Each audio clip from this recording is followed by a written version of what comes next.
The Locked On Podcast Network presents the NFL Big 3 in 30. The three biggest stories in the NFL from our local experts at the Locked On Podcast Network. We bring you the real story, why it matters, what's next, who wins the big game, and more, all in 30 minutes. The NFL Big 3 in 30 starts now with the biggest story in the NFL. Aaron Rodgers' appearance on the Pat McAfee show where he said 2025 is pretty sure is his last season. But that could benefit the Steelers in more ways than one. You are Locked On Steelers, your daily Pittsburgh Steelers podcast. Aaron Rodgers made an appearance yesterday, as we talked about on yesterday's episode leading into this, but he made an appearance on Pat McAfee's show talking about his career, answering several different questions. We'll get to different elements of this, but the crux of it being when he was asked about this being his last year in the NFL, he said, quote, "I'm pretty sure this is it. That's why him and the Steelers just did a one-year deal. This is really about finishing with the game with a lot of love, fun, and peace, and what a place to finish with one of the cornerstones of the NFL." And he went to talk a bit about the Pittsburgh Steelers. And that kind of was the biggest news that came out of it. I thought there were some other interesting things that he talked about, especially, saying that he doesn't really have as much of a chip on his shoulder. He said, "I didn't need this. I don't feel the need to prove anything to anybody," which is kind of interesting. He also talked about how he thinks he's tired of people being in his public, being in his life. As far as like the public eye and paparazzi, he can't wait for the private life. And he also says that once he's done with the Steelers, he's out of the public eye. He's just going to be Aaron Rodgers living the private life and doing what he wants to do. And there's a whole lot of other things that go into that. But the big thing for the Steelers, I think, is the fact that Aaron Rodgers is saying, "Hey, yeah, this is pretty much it." And we all kind of thought it was. I entertained a question on the Locked On Steelers call-in line. By the way, if you ever want to call in, it's 412-223-6644. Leave your name, where you're from, keep your question under a minute. We will have questions later on this show. But I thought it was interesting because when I entertained it, I said, "Hey, the only way I can see Aaron Rodgers coming back for a second year with the Steelers is if the year one goes so well and they fall like just short of a Super Bowl championship." Because, and this is why I'm giving it like a 98% chance that this is his last season, because either A, the Steelers do kind of what they have been doing. They finished 9-10, maybe even 11 wins. Maybe they win a playoff game if they don't win a playoff game. But as long as they don't get to like the AFC championship and come up like just short against the Chiefs or the Bills or someone like that, and it's like, they're really close. And if they just add another piece next year, they can really do it. Maybe Aaron Rodgers comes back just for that reason, because one thing he also talked about in this interview was how much he liked Mike Tomlin and how much it seemed like there's a natural conversation between them. Him and Mike would just check in. He would just talk to each other and check in on each other. And he said it was very natural, and the Steelers respected his space when he said he needed some privacy. So if this year goes very well and he doesn't win a Super Bowl, I can see Aaron Rodgers coming back. Because here's the other flip side of it. Let's go the complete. I don't think there's any way this can happen with the way the Steelers are right now. A lot of things would have to work out for the Steelers this year for this to happen. Let's say they win a Super Bowl.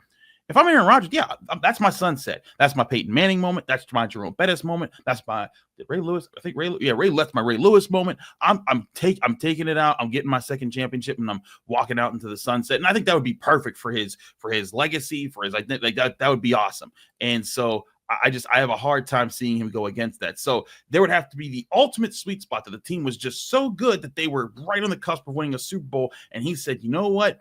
I got one more in me. I could come back." He pulls a Vince Carter and he says, "Bring me back up in there. I'm going to do this again. We're going to have an even more experienced offensive line. Maybe the Steelers add another playmaker at wide receiver. Maybe there's better things developing on the team. And the Steelers could also benefit to say, hey, you could be, the buffer to help whatever young quarterback that we draft next year to kind of learn from a guy who's going to be a first ballot Hall of Fame quarterback." And so maybe that's it. But for the Steelers, I think this is a good thing, because this means, hey, everything that he's been saying about being a servant leader, about being a guy he wants to just kind of help the team, it continues to fit that mold that we've been talking about, right? It seems like because there's always the question, oh, does he really mean it? We saw his beefs with Robert Saleh and things like that. The more and more he talks, the more and more he at least checks the boxes of saying the things that he needs to say to prove that he's just with the Steelers to help win, enjoy playing football, and be part of what they're trying to build. I thought it was also interesting when, if you remember, I brought up a question of leadership to him when we talked to him for the first time during minicamp a couple weeks back. And when I talked to him, I asked him about leadership. He talked about being a servant leader and how he wants to earn it. Well, listen to this. When Pat McAfee asked him about leadership on the Steelers team and on the offensive side of the ball, he said, quote, Aaron Rodgers said, quote, "I really want the mantle of leadership on offense, and I'm going to earn it every day of training camp. There's some stability I can bring having played in a similar system and having played a lot of football." He also talked a lot about how the Steelers have great leaders already, talking about Cam Hayward, talking about TJ Watt, talking about Minka Fitzpatrick, talking about Minka Fitzpatrick's football IQ and how they have those kind of leaders. He also said, and I thought this was also interesting, that DK Metcalf is a really good leader, and DK Metcalf's presence with the Steelers is a big reason, quote unquote, a big reason why he came to Pittsburgh. All that checks the boxes as far as Aaron Rodgers is just happy to be in town. I mean, again, if the contract wasn't enough of a sign that, hey, he's not trying to, be the guy that commandeers the entire ship and says, do everything that I want you to do. I think that that's kind of a welcome thing. And if the Steelers are getting that kind of Aaron Rodgers and, he's not trying to take over games and throw 50 passes a game, and he's kind of playing to what their scheme is. And of course, again, whatever Aaron Rodgers does, it doesn't matter as much as this team needs a lot of these younger groups to start to form up. Like, this offensive line needs to take a serious step forward this year. The run game needs to take a serious step forward this year. The run defense needs to take a serious step forward this year. Those things need to happen, and you need to see guys like Joey Porter Jr. come into his own. But if those things happen and Aaron Rodgers is just like that quarterback who's just like, hey, I'm just here to help, and he's making smart decisions. And let's face it, I think Aaron Rodgers might be the best cerebral quarterback the Steelers might have ever had, because Ben Roethlisberger was more of a gunslinger than he was a field, reader than anything else. But I think that could be the thing that really helps the Steelers and does give them a chance to be competitive this upcoming year. And again, if the offensive line ain't doing all what they need to do, none of this will really matter as much. Aaron Rodgers will be trying to do some extra things. He'll probably face a lot more pressures. He'll be under siege, and that'll bring up some questions about backup quarterbacks, and we'll get to that later in the show because there's a question around that. But I do think it gives the Steelers a chance to find that stability that they've been looking for, that identity they've been looking for. If he can fit that identity that he talked about, hey, this is going to be a similar system. He's used to kind of things. He's used to Pittsburgh type of guys too, and all the coaches that he's named that he's worked with over the years. I could see something working out where he helps them find that stability with the rest of the offense, and that becomes a thing that lasts for the Steelers and carries over into what you hope will be the Super Bowl window that you're hoping to open up by drafting a high up in the NFL draft next year, trading up to go get your guy and saying that this next guy we take next year is our franchise quarterback, and there's a mold for them to fit because Aaron Rodgers has already fit into it at 42 years old. Summer sports are in full swing, and whether you're all about baseball under the lights, golf on the green, or high-stakes soccer action, FanDuel is the best way to make every game even more exciting. You're already following the action. Why not make it a little more thrilling? With FanDuel, you can get in on the game while your friends are getting sunburned at the beach. It's easy to use, fast to pay out, and makes even regular season games feel like must-watch events. Whether I'm placing a same-game parlay or watching a bet right in the ninth inning, FanDuel makes it feel like I'm part of the action. And if new to FanDuel, new customers can bet just $5 and get $150 in bonus bets if your first bet wins. Open the FanDuel app today or visit FanDuel.com/lockedon to get started. A bombshell report has come out about the NFL and potential collusion dating back to Lamar Jackson, Deshaun Watson, and a lot more. You are Locked On Ravens, your daily Baltimore Ravens podcast. The future of the team was uncertain. Lamar requested the trade, and I wanted to move forward. I wanted to forget all about it, but that's not what we're doing because we're going back in time because there was a bombshell report that dropped the NFL, a collusion case. And I know, Nikhil, you read over it, and I have as well. There is a lot in this. So essentially, the NFL and NFLPA managed to conceal a ruling in a collusion case for more than 5 months. And Pablo Torre, who has a series of his own about Pablo Finds Out, he broke this all down. It's a 60-plus page report. And essentially, this says that there was evidence of collusion, and in a way, there was the NFL trying to collude to discourage fully guaranteed contracts. There was a section about Lamar Jackson and his negotiations during the 2022-2023 period, essentially where there was a text message to Eric DeCosta that was revealed where Lamar said, quote, "I'm going to continue to request a fully guaranteed contract. I understand you all don't, and that's fine." There was also a claim in there that Lamar said his microphone wasn't working on his phone, which would make communication with Eric DeCosta difficult. Also stuff in there about teams not reaching out to Lamar not giving the Ravens a list of teams. So all this stuff, Nikhil, is just giving me flashbacks to that season and that offseason and how tumultuous it was. I mean, what were your overall takeaways, not just from the Lamar Jackson section of it, but, you know, a pretty big claim here that there was encouragement of collusion to stop these fully guaranteed contracts after the Deshaun Watson deal with Cleveland? Yeah, so a couple things. I think one, you mentioned earlier that, you know, the NFL and the NFLPA, you know, didn't want this released. They kept it from being publicly released for a while because neither of them really won, right? The NFLPA was able to prove that there was some collusive behavior between, you know, the NFL teams in terms of fully guaranteed contracts for quarterbacks, but they couldn't prove that there was like enough collusive behavior that actually resulted in damages to those players is kind of the bird's eye view of why they don't want to release, because neither side won. The NFLPA proved the teams did something wrong, but that it wasn't bad enough that actually caused damages to the players. And of course the NFL looks bad because, you know, the clubs are operating like a little cabal. And so that's kind of the main takeaway I have from it, is that neither side really won. I think the main thing is for the Ravens, two things. One, it's a lot of stuff that we already knew. We kind of already knew Lamar Jackson wanted a fully guaranteed contract, and that the Ravens, you know, were not willing to do that. And that, you know, they were very determined to make the Watson deal an outlier. And that was kind of the attitude of the whole league, is that they all wanted the Watson deal to be an outlier. The other thing that we knew is that Lamar really didn't ever want to leave Baltimore. I think that's very much evident when he submits a trade request, but refuses to say, you know, where he might want to go.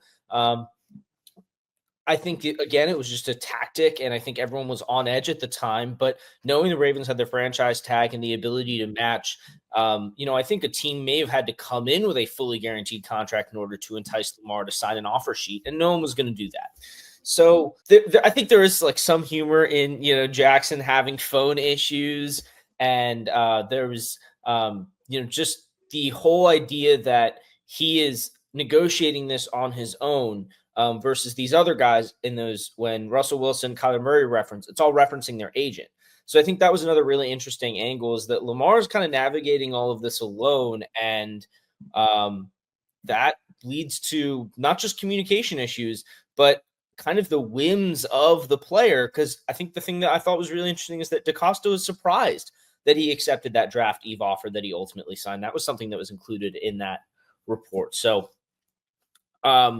like I said, a lot of things that we already kind of hinted at, that we suspected, but it is interesting to see kind of the confirmation, and that, you know, the NFLPA could prove that there was communication between these owners and there was a real desire. And I think we already knew there was a real desire of teams to make the Watson contract an outlier, but that the NFLPA was kind of able to piece it together and present that.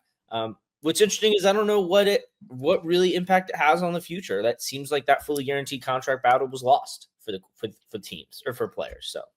Yeah, and, you know, I think the big thing with Lamar's deal, which, you know, ended up being 5 years, 260 with 135 guaranteed at signing, goes up to obviously 185 in total guaranteed money. That deal is now the 10th highest deal in terms of average annual value in the league right now. Lamar and Nikhil, we know the extension that could be coming down the pipeline at some point becomes the biggest conversation with this. And you mentioned the future, how you think it, you know, may or may not impact it.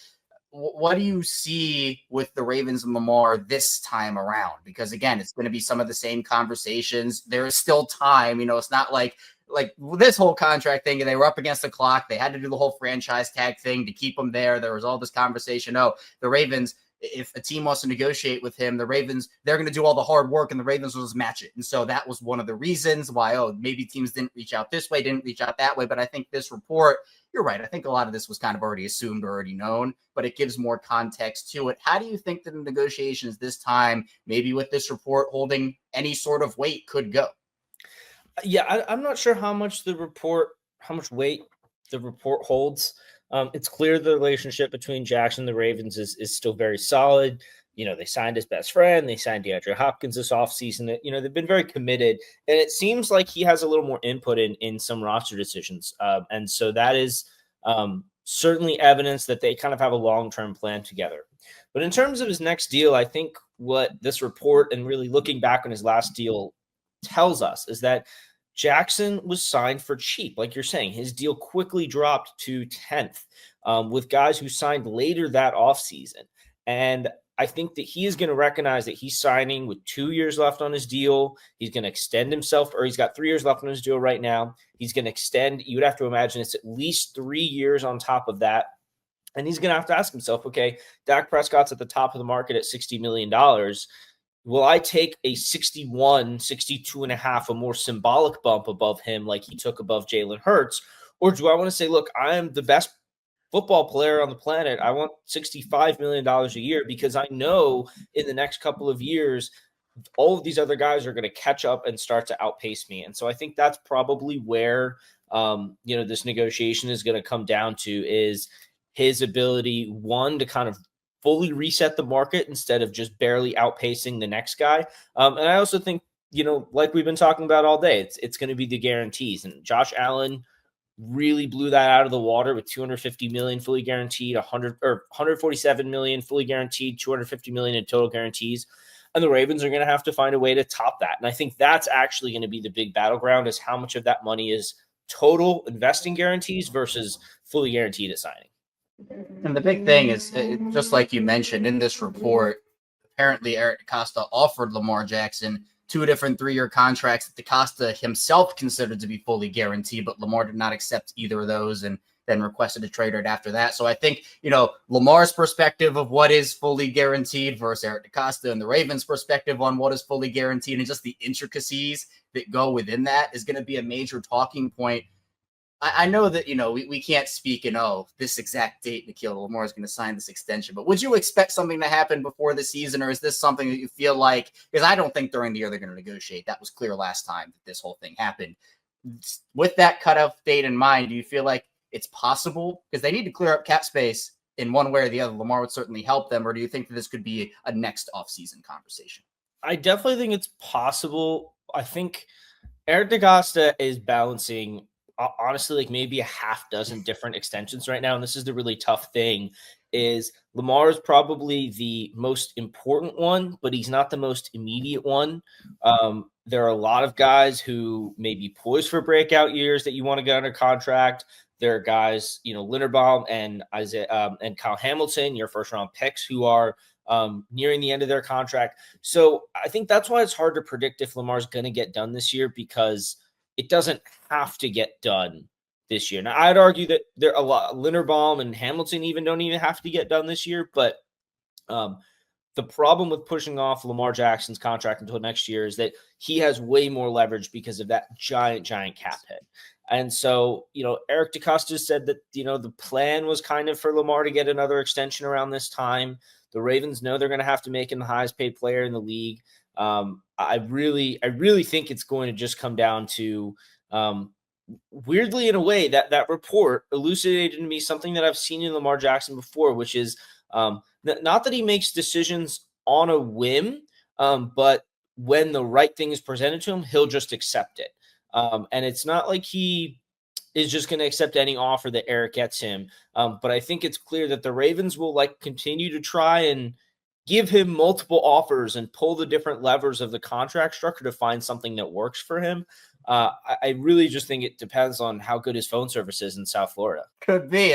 Hopefully the microphone is working this time around for Lamar. And to Lamar's credit, now with these negotiations, what he has on his resume that he did not back then is another MVP, should have been 2, but this, we don't have to have that conversation right now. It's a whole different can of worms, but he had that MVP as well as another historic year. So that will certainly help Lamar. Plus, I think Josh Allen's deal, it's another leverage point for Lamar Nikhil, kind of like what you talked about. Monarch Money isn't just a budgeting app, it's a complete financial command center. You can track all your accounts, investments, and spending in one place, so you stop just managing your money and start building wealth instead of juggling multiple apps. You can use Monarch to check your finances, track spending, and even plan long-term goals. Managing money with your partner is smoother than ever. You can track shared and personal accounts, set goals, and stay on the same page without the stress. Take control of your finances with Monarch Money. Use code LOCKEDONNFL at monarchmoney.com for 50% off your first year. That's monarchmoney.com. Code LOCKEDONNFL for half off your first year. The Chargers running back group is much better than it was in 2024, led by Najee Harris and Omarion Hampton. You are Locked On Chargers, your daily podcast on the Los Angeles Chargers. Part of the Locked On Podcast Network, your team every day. The Chargers running back room looks a lot different, headlined now by Najee Harris and Omarion Hampton. But that begs the question, which one's going to have more yards and more touchdowns? We're going to talk about it on today's show. And also, the Chargers revamped their entire tight end room. Is it going to be the rookie Aronde Gaston that leads that room? Or is there another veteran that might sneak in and take that title away? And the Chargers did a lot of work adding quite a bit of bodies on that defensive line, but did they do enough to be able to replace the production that they lost with the guys that left? Yeah, specifically Poona Ford, just because he was so good. But Poona Ford wasn't what we thought he was last year, right? And it's about who will be this year's Poona Ford, and we'll see what Mike Elston and Jesse Minter can do. But it is a buy or sell Wednesday, meaning that we're getting into the biggest Charger storylines and overreactions as we do every week, one of our favorite shows. And we're going to start with this one from Casino Chance, who says, buy or sell, Omarion Hampton finishes with more yards and touchdowns than Najee Harris in 2025. David, are you ready to buy that with the rookie yet? So I love Omarion Hampton and what he brings to the table, and I think just from a physical tools perspective, he's definitely the more explosive of the running backs. The way I look at this situation here is potential versus production, because Najee Harris has been a running back that has been very steady, over 1,000 yards rushing, around 4 yards a carry, and about 7 or 8 touchdowns pretty much every single year in the NFL. Omarion Hampton obviously is a rookie who's come off of 2 very impressive seasons in college football, but how is that going to translate to the NFL level? I think when it comes to the rushing yards, I like that to go to Omarion Hampton. I think that he's a guy that has the ability to be a little bit more explosive and be able to rip off some more chunk plays than I think we are going to expect from Najee Harris, who I think is going to get more of that ground and pound, more physical, tough yardage out of things. And that's why I feel like I'm going to split this one. I think that Najee Harris is going to get more touchdowns, but I think ultimately that Omarion Hampton is going to have the most rushing yards. I totally understand that. And I think it's probably going to be closer, maybe on both accounts, than people think it could be. You know what I mean? I think a lot of people think that just since the Chargers drafted Omarion Hampton in the first round, that he's immediately kind of just going to become that bell cow back and be so much better than Najee, that he immediately takes that role and runs with it. I mean, that's not a bad scenario, and there's a good chance that that could happen because, I mean, we know how talented he is. There's a reason he was a first-round running back, and they didn't draft him in the first round at a position that isn't usually drafted in the first round to not play him as a rookie, or at least to not have him be a big part of this offense. I'm going to buy it, but the touchdowns are the part that hold me back and make me wonder a little bit, just because the one thing we don't know is just what the roles are going to be, and if there will be specified roles, if Najee Harris will be the short yardage back, will be the guy that comes in goal line situations to potentially vulture what Omarion Hampton did in between the 20s. Like, there is a realistic possibility that that happens, and that's the thing we don't get to know yet when doing a buy or sell at this point in the offseason, of course. But I do think that even if it starts as a close split, kind of like we saw with Gus Edwards and J.K. Dobbins last year, I think it's going to be pretty similar early on, but I do think that eventually you're going to see one of them take over, and that one is going to be Omarion Hampton. Now, we've had high expectations for rookie running backs and rookie wide receivers that were first-round picks, and that doesn't always work out. Ask, Melvin Gordon or Mike Williams or Quentin Johnston. It doesn't always work out that way.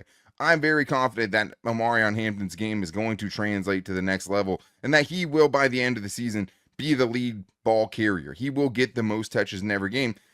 The other thing is, I don't necessarily think he needs more carries to get more yards, just because I think he could be more effective. And the reason I felt comfortable enough with the touchdowns and actually putting him in that situation is, or at least giving him, more potentially than Najee Harris will have, is because I think he can score from more places, right? Like, there's a good chance we see him break a couple 20 plus, 30 plus yard touchdowns in 2025, which I don't think we're going to see from Najee Harris. So if that's the case, and it's a pretty equal split on what happens once they get inside the 10-yard line, now you're talking about a situation where he could have enough. But you could see kind of that fantasy vulture like we've seen, David, where it might be hard to pick fantasy-wise between these two guys because it's Omarion Hampton that gets it down there, and then it's Najee Harris that's kind of the hammer that's putting that final blow into the nail. Well, we just know that that's how the Chargers want to play football, right? They want to have, and not saying that Omarion doesn't have that same type of ability to be able to be that guy who can be that hammer, but we just know that Najee's done it. He's done it at the NFL level. Like, he did it against the Chargers specifically, where he can just really wear an opposing defense down and break tackles and stiff arm guys into the dirt and really make things really rough and tough and difficult. And so I think it's going to be hard for the coaching staff, at least at first, to not want to go to that tried and true method of trying to wear down that opposing defense with somebody who has already done it at a very high level in the NFL.